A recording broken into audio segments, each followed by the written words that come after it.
Hey guys, and welcome to Battlefield 2042's final major update ever. That's right, ladies and gentlemen, after this update, there will only be quote-unquote small updates as the developers round out Battlefield 2042's last season. So let's find out what they're gonna do. So if you enjoy the content, hit the like button and subscribe to the channel. I want to thank you guys for the massive, overwhelming support on the Battlefield 2042 review. That video is doing really well. I love reading the comments on it. Really well received. I was expecting a lot more hate for it, but honestly, I think people, are in massive agreement, which is great. So just to avoid any confusion, I want to clarify some things that I've been seeing spread around the internet. They are not shutting down Battlefield 3 and 4 multiplayer. They're not, okay? You will still be able to play it as long as you don't play on a PS3 or an Xbox 360. They're essentially shutting down Battlefield 3 and 4 multiplayer support for last-gen consoles, the really old ones. And for the people wondering if this update is out yet, it is not as of this video. This update goes live on July 9th. There will be a limited time event called Outbreak that is a collab between Dead Space and Battlefield that coincides with the release of this update. Outbreak is a 4-player PvE experience where you will fight waves of enemies that will get stronger as you fight them. Basically, you start on one end of Redacted and you have to fight through 8 sectors while completing objectives until they call an elevator to save you. This game mode will feature armory stations where you can purchase different weapons, and you have to use your resources wisely because they are actually not unlimited. As with all of these limited time events, DICE can't resist putting more skins in the game, and I have to say the skins for this event are really cool, but as with all of these events, most of them are actually behind a paywall in the form of Battlefield coins. You can unlock some free stuff though. You can unlock a weapon charm, player card, player tag, and an MP28 skin. Unfortunately, the really cool Dead Space PP29 skin is put behind that paywall, which kind of sucks. As far as my thoughts about Outbreak in general, again, it's a 4-player PvE mode, which means I don't care. Like, I don't think anyone really cares about this. It's kind of unfortunate because this is a cool collaboration between Dead Space and Battlefield, but you can't get me excited about playing against Battlefield 2042 bot enemies for nothing. Moving on to the update patch notes themselves, there are multiple different areas of improvements they focused on with this update.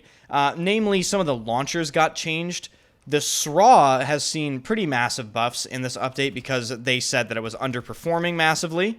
And Liss's AGM TV missile has seen some small changes as well. In order to make the SRAW more effective, they have reduced the zoom of the SRAW, they have increased the field of view while zoomed within the SRAW, they significantly lowered the audio cue from the missile itself, making it significantly harder to detect while it's going towards a helicopter or a tank or something, and they removed the world UI elements of the missile except for the user, which basically just increases visibility. However, there is a blanket change that was applied to the SRAW and the TGM that prevents players from redeploying and then spawning again in order to spam Liss's TV missile or the SRAW itself. Basically, it's just a timer that carries through death if you redeploy, which this is not a big deal.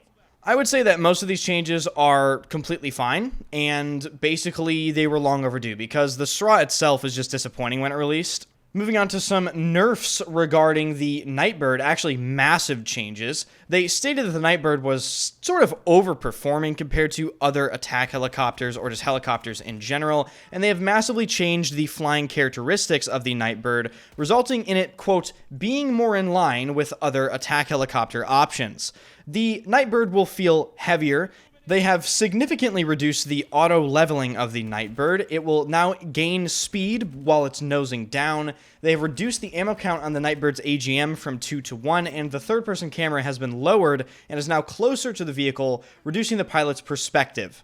All in all, these changes are actually very significant for the Nightbird, and I think flying the Nightbird and playing against the Nightbird will be extremely different as a result of these changes. It sounds to me like it's going to be more in line with the BF4 or Battlefield 3 Little Bird, but there is no doubt that if you are a good pilot, you should still be able to pretty much just wreak havoc on people, particularly if you're really good at positioning.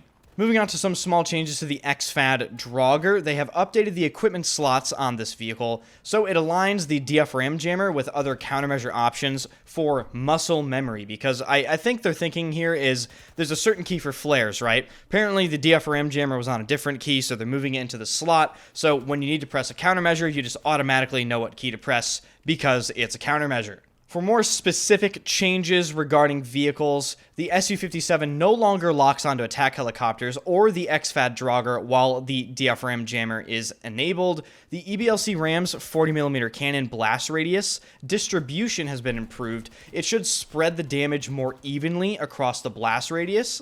For those of you that hate dying to the EBLC RAM, 2C5 placed on the back panel of the RAM will now one-shot kill it, which I guess that really should have done that anyway because the RAM is a light armored vehicle.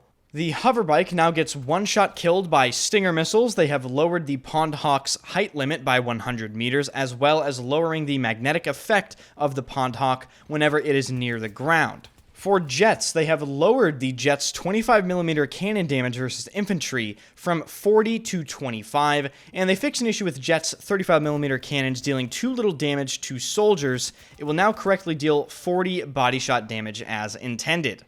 So, aside from a few very miscellaneous and irrelevant changes, this is Battlefield 2042's final update, well, major update. They did say they will continue to have small updates and feature new events, new modes, new challenges, even going after Season 7, but as far as named important patch notes, this is probably going to be it. And this leaves us with an interesting perspective because now we can pretty much assume that anything in Battlefield 2042 that hasn't been changed will now never be changed. So everything in its current state will stay this way forever.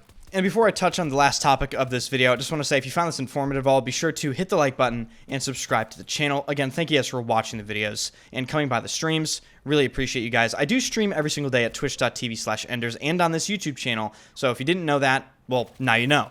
So the last topic I want to touch on in this video is people ask me, well, Enders, the game is on sale right now. Battlefield 2042 is $6 on Steam. Should I buy it?